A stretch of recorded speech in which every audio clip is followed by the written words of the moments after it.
මගාම නිවනට පෑදූ ගින්දර නිවා දුගතිය සිසිලස විහිදු සුන්දර සුගත මායිමි බුදු සාදු අවසර ගනිමි ඔබ සිරිපා වැඳ සම්මා සම්බුදු සා පුතා භවයේ අවසාන කෙලවර දැක්කේ මගේ ලෞතුරා බුදුන් වහන්සේ පමණයි පුතා භවයේ භයානකයි මේ අපිට දැන් පේනව නේද හුස්ම ටිකක් ගන්න බැරි තරම් තන්ට විස බීජ එකතු වෙලා නේද පුතේ මීට වැඩිය තව භයානක දේවල් එනවා මේ සියලුම දේවල් වලින් බේරෙන්න පුළුවන්මයි පුතා ලෞතුරා බුදුන් වහන්සේගේ ධර්මයේ තුල අපි ගමන් කරන්න ඕන. ඒ තුල යනවා නම් අපිට කිසිම බාධාවක්, හිංසාවක්, පීඩාවක් වෙන්නේ නැහැ පුතා. මේ මනුෂ්‍ය ලෝකයේ තුතුම සැප සම්පත් ලබාගෙන එතනින් එහා දිව්‍ය ලෝකවල දිව්‍ය සැප සම්පත් ලබාගෙන සිතකය වචනය සීලය සමාධි ප්‍රඥාව ගත වෙනවා නම් උතුම් අමා මහ නිවන දක්වා යන්න අපිට ගමන් මඟ පෙන්වනවා මගේ ලෞතුරා බුදු පියාණන් වහන්සේ. මය පුතා පළවෙනි බුදු පදවිය පෙන්වන්නේ මගේ අම්මලා. දෙවෙනි බුදු පදවිය මගේ අප්පච්චි. තුන්වෙනි බුදු පදවිය තමයි මගේ බුදු පියාණන් වහන්සේ ලබාගෙන තියෙන්නේ. මගේ පුතා මම දැන් හැරෙනවා ඉතිහාසයේ පැත්තට. පොඩ්ඩක් ඔය විදක් දුන්නේ බුදුදහම පැත්තේ. අම්මා කවුද අප්පච්චි කවුද මගේ දරුවා කවුද කියන්නේ. පස්වෙනි සියවස ධාතුසේන මහරජතුමාගේ පාලන සමය ආරම්භ වෙනවා 459 ජනවාරි 1 වෙනිදා අනුරාධපුරයේ අගනුවර කරගෙන මගේ ශ්‍රී ලංකා ධර්මිතලයේ රාජාභිෂේකය ලබනවා අපේ ධාතුසේන මහරජතුමා පුතා. ඒ වෙලාවේ මගේ පුතා ධාතුසේන රජතුමා ඉස්සරලාම කරන කාර්යභාරය තමයි කලාවැව හදන්න. මගේ පුතා මේ බුදුසාදු බලාගෙන ඉන්නේ කලාවැවේ වතුර දිහා.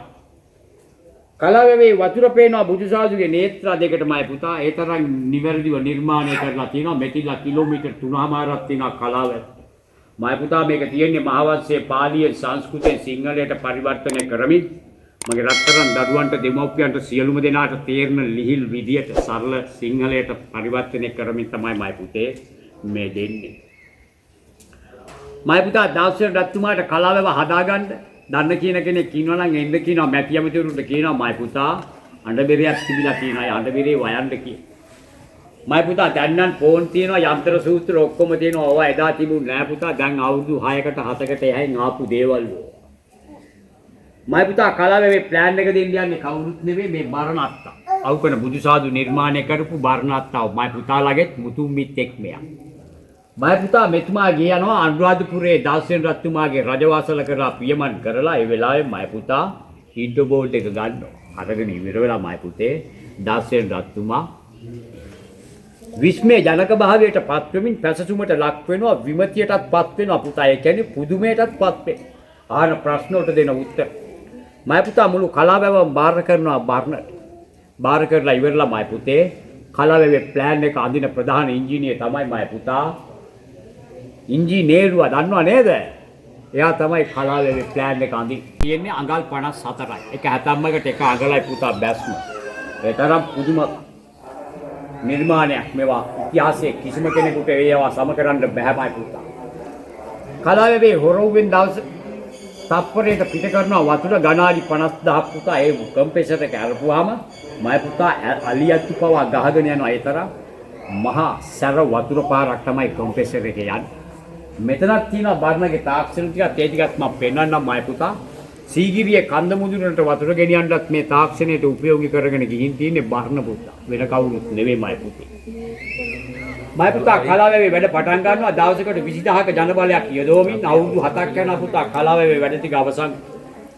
මගේ පුතා අර ගලක් තිබුණා මෙහාට ඒකත් කරලා එහාට කරලා මේ පැත්තක් තිබුණා මේ පැත්තක් තිබුණා සියල්ලම එහාට කරමින් බුදු මන්දිරේ නිර්මාණය කරමින් මගේ ලෞතුරා අමා ශාන්තිනායක බුදු පියාණන් වහන්සේ වැඩ වෙසෙන්නේ මගේ පුතා නෙළුම් මල උද. පිරුමාසේනේ කියන්නේ ඒකයි මගේ පුතේ ඒකත් මගේ රත්තරන් දඩුවන්ට තේරෙන්නේ නෑනේ. මේ තියෙන්නේ පුතා නෙළුම් මලේ බට්ටා. මේ තියෙන්නේ නෙළුම් මලේ පෙති. මේ තියෙන්නේ නෙළුම් මලේ බට්ටා මේ තියෙන්නේ පෙති මේ දෙකම පුතා පිටින් ගෙනත් තියෙන්නේ. මේ දෙහල් තව තියෙනවා කිලෝමීටර් 5කට යන් ගල් කන්දක් එතනින් තමයි පුතා මේක ගෙනත් තියෙන්නේ. මේ ගල් ඔක්කොම හැඩ දාලා කපලා කොටලා කොහොම ගෙනත් තියෙන්නේ එහෙම. බර්ණ අත්තා තමයි පුතේ තනියෙන් ආතේ මෙහෙම ගෙනත්. යෝධ බල දේව බල මන්ත්‍ර බල ඔක්කොම ලබා. මගේ පුතා බුදුසාදුගේ මේ ප්‍රතිමාව නිර්මාණය කරන්න ගත්තේ ආයුධ 3යි. මම මේ ආයුධ 3 මම රත්තරන් දරුවන්ට මම පෙන්නනවා මේ පුතේ කපන කටු. මේ තියෙනවා මගේ පුතා මැද මේ සිවුර මැදපෙක පිරිසින්නේ. ආන් එහා කෙරවලේ තියෙනවා මගේ පුතා මිටි. ඔයාලා උඩින් ඉඳන් අහගෙන ඉන්න එන්න පල්ලෙහාට. මයි පුතා මේ ප්‍රතිමා බෙහෙත් හදලා තියෙනවා. ගස්වල කොළයි පොතුයි අරගෙන ඒ වගේ බෙහෙත් හොඳම ජුස අරගෙන පුතා ඔක්කොම ගල් පොකුණු 5කට දාගෙන මීට එයන් තව තියෙනවා පුතා කිලෝමීටර් 5කට යන ගල් කන්ද. ඒ ගල් කන්ද ගාව තමයි මේ සියලුම වැඩ ඔක්කොම කරලා. එතන සේර පුතා ඔක්කොම කරලා මේ හැඩ වැඩ දාලා මේ ගල් ඔක්කොම කපලා ගේනවා පුතා. ගෙනල්ලා මයි පුතා මෙතන මේ ප්‍රතිමාවේ වැඩ කරන්න පුතා අරන් තියෙන ওই චෛත්‍යයට යහපැත්තේ තියෙනවා පොකුණක්. ඒක හිදෙන්නේ නැහැ පුතා. ඒකට එබෙන්න එපා යමුරයි ඈ. මේ චූටි දරුවෝ අරින්න එපා. මේ අල්ලගෙන ඉන්න ඈ. පුතා ඒ චෛත්‍යයෙන් තමයි වතුර අවශ්‍ය විදියට අරගෙන මේ කිමිකල් එක කවලම් කරගෙන මේක පදම හදාගෙන පුතා 108 වාර ජීවත් කරමින් මේ ගල්ට වක් කරලා තියෙනවා. පුතා දවසකට වැඩ කරන්නේ පැය එකමාර. ඒ එකමාර වැඩ කරලා මෙතන මේ ආයුධ තුනම පුතා රත් කරලා. මේක මෙතනම එල්ලනවා. එල්ලලා කියලා තමයි මෙතිල්ල පිටත් වෙන්නේ. දවසකට උදේම එන්නලා මහදේව බන්ධනය කියලා තියෙනවා අම්මේ ඇඳිරියා. ඒක දානවා දාපුවම කිසිම කෙනෙකුට පේන්නේ ඔක්කොම මේ ඇතුලේ තනියෙන් මෙයා වැඩ කරන්නේ. අම්මේ කිසිම කෙනෙකුට පේන්නේ නැහැ. මෙයාට පේනවා ඔය යන ඔක්කොම. මෙයාට පේනවා පිටින් පේන්නේ.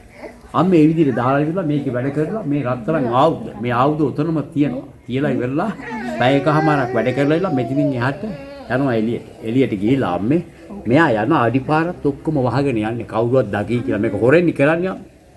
ඊට පස්සේ පුතා කලාවේ බන් ටිකට ගොඩ වෙනවා. ඒ කඩවර දේවාලට යහින් තියෙනවා මයි පුතා නුගයක්. කොයි නුගේ ගාවට ගිහිල්ලා බණ භාවනාවු යෝගියෝ සමවදිනවා. සමවදිලා ධ්‍යාන උපදවා ගන්නවා පුතා. උපදවාගෙන මයි ලෞතර බුදුන් වහන්සේ දකින්නවා පුතා. මේ භාවනා කරන්නේ අයි පුතා. බුදුසාදු දකින්න. ප්‍රතිමාව නිර්මාණය කරන්න. මයි පුතා මේ සිරිපතුල් දෙකේ ඉඳලා උඩට තමයි ප්‍රතිමාවේ වැඩ පටන් ගන්න. මයි පුතා මේ වැඩ ඔක්කොම කරලා ඉවරෙන්න අවුරුදු 7ක් යනවා. අවුරුදු 7ක් බාන භාවනා කරමින් තමයි බුදුසාදු දකින්න පුතා. දැකලා අවසානයේ ඒ දකින්න ටික තමයි පවුදාට ඇවිල්ලා මයි පුතා මේක නිර්මාණය කරන්නේ. මයි පුතා මේකට පලංචියක්වත් ගහලා නැහැ. ආම් පුතා නැගලා ගිය පාර ඒකත් මම පේනවා මයි පුතා. මේකේ මෙතන තමයි උඩට නැගලා තිනවා. බුදුසාදු මෙතන සිවුරට හැපෙtti හරි. ඒ ගල්ලුල් වල තමයි අඩි තියාගෙන උඩට ගිහින් තියෙන්නේ. ඕක බර්ණත්තාගේ වැඩ පුතා. ඉනිමගක් පලංචියක්වත් ගහලා නැහැ මයි රත්තරන් දරුවේ. බර්ණත්තා එහෙම තමයි නැගලා ගිහින් බුදුසාදු වැඩ ඔක්කොම කරලා තියෙන්නේ. මයි පුතා මේ බුදුසාදුගේ මේ සියලුම වැඩ ඉවරෙන්න අවුරුදු 7ක් යනවා පුතා. බණ භාවනා කරමින් තමයි පුතා බුදුසාදුගේ ප්‍රතිමාවේ වැඩ අවසන් කරන්නේ. මයි පුතා බුදුසාදුගේ සිරිපතුල් දෙකෙන් ඉස්සරහට තියෙන්නේ විග්ගුස්සයි පාලි වචනයක් පුතා. අඟල් 6යි. මෙතනම තිබ්බ ගලෙන් තමයි මයි පුතා මේ ප්‍රතිමාව ගොඩනැගුවේ. මයි පුතා මේ කළු ගලේ හොඳම පාෂාණ. තෝරගෙන හැම කළු ගලකම බෑ මයි පුතේ මේවා නිර්මාණය කරන්න. මයි පුතා මේක නිර්මාණය කරනවා බුදුසාදුගේ සිරිපතුල් දෙකේ මුඩට තියනවා පුතා මේ වටේට අඩි 1.5ක විතර පටියක්. මයි පුතාලා පන්සලේ හාමුදුරන්ට දාන දෙනවනේ. වරක් දාන්න එපා මයි පුතට දාන වේල දෙන්න ඈ. සම්බෝලයි බතුයි හරි කමන්නේ නැහැ මයි පුතේ කිහින් දෙන්න. මයි පුතාලා බඩගින්නේ ඉඳ තියන්නේ නෑලු පුතේ. කොහෙන් හරි හම්බ වෙනවලු කෑම වේල පුතේ. ඒ තරම් දාන වේල ප්‍රබලයි. බුදුසාදු පෙන්නනවා මේවා. මයි පුතා මේ පෙන්නන්නේ පන්සලේ හාමුදුරන්ගේ ගමන් අදින ආදනේ. ආන් එහා කෙරෝලේ රැලි වැටෙන්නේ ඒකේ පුතා. අර තියෙන්නේ. මයි පුතා මේ උඩට රැලි ගිහිලා තියෙන කලාවේ දිය රැලි එන විදිහට තමයි සිවුරේ රැලි. මයි පුතා බුදුසාදු නාවන්නේ පුරාවිද්‍යා දෙපාර්තමේන්තුවේ අවුරුදු 15කට එක වතාවයි. මයි පුතා වහින ඕනම වෙලාවක මයි බුදුසාදු නාවනවා ස්වභාව ධර්ම. මයි පුතා මේ සිවුර ඔක්කොම ඇඟට ඇලෙනවා. ඇලෙනකොට බුදුසාදුගේ තියෙනවා දෙතිස් මහා පුරුෂ ලක්ෂණ 32ක්. ඒ 32ම තියෙන්නේ ලෝක ප්‍රකට. අපේ අවුගුණ බුදුසාදුගේ පමණයි පුතා. මයි පුතා බලන්නකො බුදුසාදුගේ හිසට වැටෙන වතුර සියල්ලම එනවා මේ නාසයේ අවසාන කෙරවල. බර්ණගේ තාක්ෂණ මේ පේනයි. පුතා මේ සිරිපතුල් දෙක මැද තියෙනවා හතරස් කොටුවක් මේ තියෙන්නේ. ඒකේ තියෙනවා ඇතුලේ ඩොට් එකක් චූටි ඩොට් එකක්. ඒ ඩොට් එකට තමයි මේ වතුර වැටෙන්නේ ටික් ගාලා. ඒ තරම් බුදුසාදුගේ ඉස්සරහින් ලබ කරලා ලෙවල් කරලා තියෙනවා. මයි පුතා බුදුසාදුගේ බර බැලන්ස් කරලා තියෙනවා. ඔයාලා දැක්කේ නැත්නම් අර තියෙන බලුප් එකක් ඔයාලා ගෙදර බත් කන පිඟානවල රවුමක් තියෙනවා. ඒ ඉස්සරහින් තියෙනවා මයි පුතා අඩියක් දිගයි. ඊතලේ හරහාට තියෙනවා අඟල් දෙක ඊතලයක්. මේ දෙකම එකට සම්බන්ධ වෙන තැන කතිරේ තියෙනවා. කතිරේ තියෙනවා මයි පුතා චූටි ඩොට් එකක්. බුදුසාදුගේ බර බැලන්ස් කරලා තියෙන්නේ පුතා. මේ බුදුසාදුගේ බර සම්පූර්ණ නෙන්නේ පුතා. මේ බලුප් එක තියෙන කෙලි එතනට වැටේ. මේ වතුර වැටෙන ඩොට් එකට මේ පෙන්නන රේඛාව මේ පහන් තිරේ පෙන්නන්නේ තේ කෙලින් පුතා. හරියට වැටෙන්නේ එතනටමයි පුතා. එතන ඉඳලා මේ සිරිපතුල් දෙකට බර බැලන්ස් වෙනවා පුතා. මේ පැත්තෙන් පුතා මේ පැත්තට බුදුසාදුගේ මේ පැත්තේ සිවුර ඉස්සරහට ඇවිල්ලා තියෙන ප්‍රමාණය වැඩි. මේක තියෙන ටොප් 57ක් කිලෝ 57000. මේ සියලුම බර පුතා මේ පැත්තේ බුදුසාදුගේ සිවුරෙන් බර බැලන්ස් වෙනවා පුතා. අනිත් පැත්තෙන් බැලන්ස් වෙනවා මයි රත්තරන් දරුවෝ. බුදුසාදුගේ දකුණු සිරිපතුලේ ඉඳලාමයි පුතා මේ ශරීරයෙන් ඔක්කොම බර ගන්නවාමයි පුතා. මේ උඩට විහිදිලා තියෙන දකුණු ශ්‍රී හස්තයෙන් උඩින් බැලන්ස් කර. මයි පුතා මේ බුදුසාදුගේ තියෙනවා හිසට උඩින් තිරස්පත. ඒකේ හරි මැද ඒ කෙලින් මේක දෙකට වෙන්කොරොත් මේ දෙකේම බර එක සමානයි. ඒ තරම් බර්ණ නිවැරදිව මේක නිර්මාණය කරලා තියෙනවා. මයි පුතා මෙතිලා බැලුවොත් මා මෙහා පැත්තේ ගලේ සම්බන්ධතාවය නැහැ කපලා අයින් කරලා. මයි පුතා එතින්ලා තියෙනවා බුදුසාදුගේ මේ පිට දෙපැත්තම ඕපන්. එතින්ලා තියෙනවා මයි පුතා මේ පොදු නාරක. මේක තියෙනවා මයි පුතා මේ උරයිස ගාවට එනකම්. එතනට එනකම් මයි පුතා බුදුසාදුගේ පිටයි ගලේ අතරේ සම්බන්ධතාවය සෙන්ටිමීටර් 15යි. ඒ සෙන්ටිමීටර් 15ක් කපලා අයින් කරන්න දු. ඒ අයින් කරත් අපේ බුදුසාදු පෙරලෙන්නේ නෑලු මයි පුතා. සෙන්ටිමීටර් 15කට මයි පුතා මේ ප්‍රතිමාව බර බැලන්ස් කරන්න බෑ පුතා. බර හරියටම බැලන්ස් කරපු නිසා තමයි මයි පුතේ මේ ප්‍රතිමාව මේ තියෙන්නේ. නැත්නම් මේක කඩාගෙන බිඳගෙන යම් පැත්තකට බර වැඩි නම් වැටෙන්නු. ඒ විදිහට තමයි මේක නිර්මාණය කරලා තියෙන්නේ. මයි පුතා මේ පැත්තෙන් බුදුසාදුගේ මේ දකුණු ශ්‍රී පතුලේ ඉඳලා මේ සියල්ලම නිර්මාණය කරගෙන උඩින් දකුණු ශ්‍රී හස්තයෙන් බර බැලන්ස් කරනවා. මේ බර ඔක්කොම බැලන්ස් කරලා තියෙන නිවැරදි මයි පුතා අවසාන දේ පෙන්වන්නේ බුදුසාදුගේ බලන්නකො තිරස්පත. තිරස්පතේ තියෙනවා දකුණු පැත්තට දෙකක් දාන්න වම් පැත්තට දෙකක් දාන්න මැද මහත එක කෙලින් බලන්න. මේ කෙලින් හොඳට බලන්න නාසය තියෙන්නේ කෙලින් කටේ හරිමද තියෙන්නේ කෙලින් නික තියෙන්නේ ඒ කෙලින් පපුවේ හරිමද තියෙන්නේ ඒ කෙලින් බඩේ පෙගණිය තියෙන්නේ ඒ කෙලින් මේ වතුර වටන ඩොට් එක තියෙන්නේ ඒ කෙලින් සම්පර්තාවයේ රේඛාව වෙලා තියෙන්නේ ඒ කෙලින් මේ පෙන්නන මේ රේඛාව වෙන්නේ මයි පුතා මේ පහන මේ තියෙන්නේ බුදුසාදුගේ සිරිපතුල් දෙක. මෙතනින් උඩට මයි පුතේ පොල් තෙල් ගලන්නේ නැහැ. පොල් තෙල් වටේම යන්නේ මේ පහන් තිරේ දැල් වෙන තැනට. මේ තියෙන බුදුසාදුගේ සිරිපතුල් දෙකට මැන්දෙන් එන මේ රේඛාව වෙන්නේ මේ පහන් සිලුව කෙලින්. මයි පුතාලා මේ ඉන්නේ කොහෙද? අපේ බුදුසාදුගේ ගෙදරනි මයි පුතේ. පුතා පළවෙනි මුළුවස්ස මේ දෙවෙනි මුළුවස්ස. මේකේ මයි පුතා පොඩි කෑල්ල උඩට ලොකු කෑල්ල යට. අරගේ මයි පුතා ලොකු කෑල්ල උඩට පොඩි කෑල්ල පල්ලයට. ඔයාලට තවත් මේක විග්‍රහ කරලා දෙන්න ඕන නම් අම්මා ඕන් තියනවා ගල් මෑල්ලේ. හරි මැද මාක් කරලා කෙරවල් දෙකේම තියෙනවා ඉරි මාක්. මේ උළුව දෙකම තියලා තියෙන්නේ අම්මේ මේ ගල් ලෑගි ඔක්කොම හරියට අඩියට අඟලට දශමයට තිදට ප්‍රමිතිය. මේ සියල්ලම නිර්මාණය කරලා තියෙන පුතා වාස්තු විද්‍යාව අනුව මෙතන ඉඳලා මේ ගල් බැම්මට තියෙන සමාන්තර දුරම තමයි මෙතනilla අතන්ට තියෙන්නේ. බුදුසාදුගේ මේ සිවුරේ ඉඳලා අර ගල් බැම්මට තියෙන ඒ සමාන්තර දුරම තමයි පුතා මෙතන ඉඳලා මේ ගල් බැම්මට තියෙන්නේ. මයි පුතා මේ දෙපැත්තේ පෙන්නනවා ගල් දොරවල් දෙකක්. මේ දොරවල් දෙක පුතා යම් වෙලාවකදී අපේ බුදුසාදුගේ ප්‍රශ්නේ වැඩි වෙන්නේ නම් ස්වභාව ධර්මය දෙපැත්තෙම ගේනවා ඔක්සිජන්.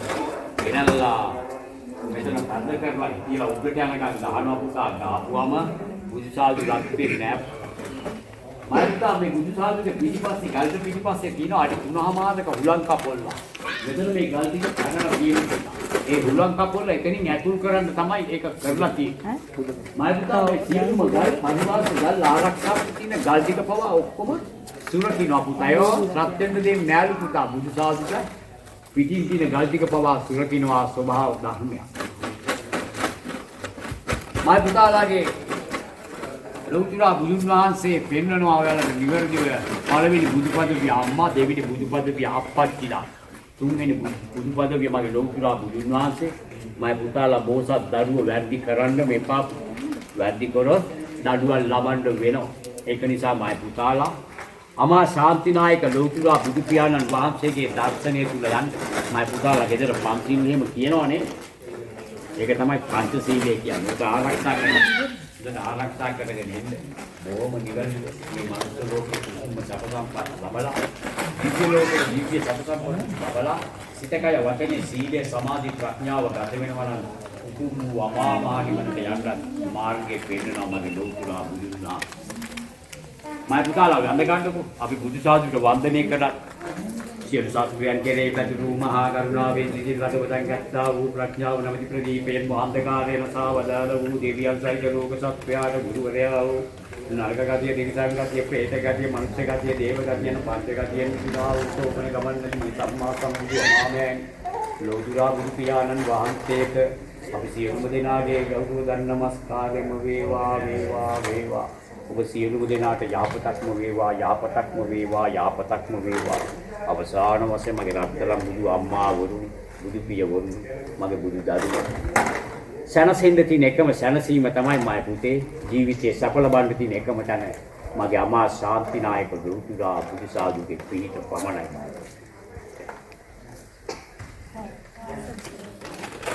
Thank you.